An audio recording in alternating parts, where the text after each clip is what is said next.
Like my old car, you gotta take the muffler off so it sounds better.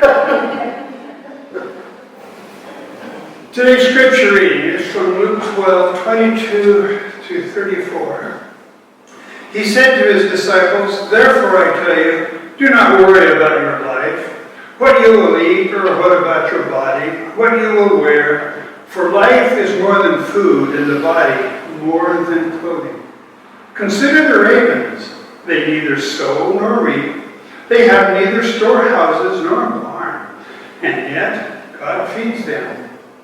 Of how much more value are you than the birds?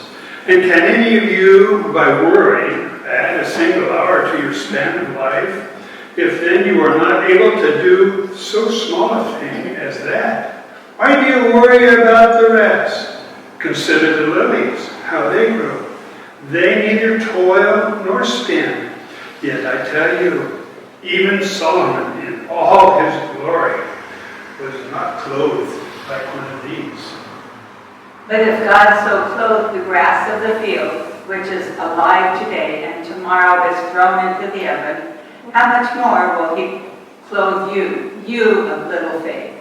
And do not keep striving for what you are to eat and what you are to drink.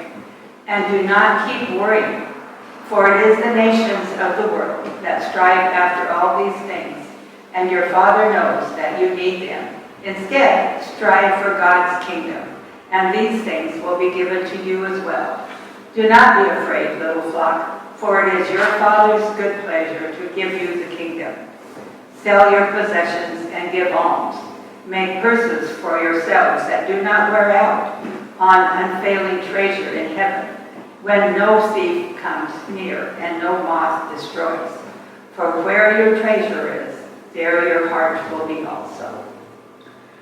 May God's Spirit speak to us today through these words of Scripture, the music we sing and hear, and the message shared this day.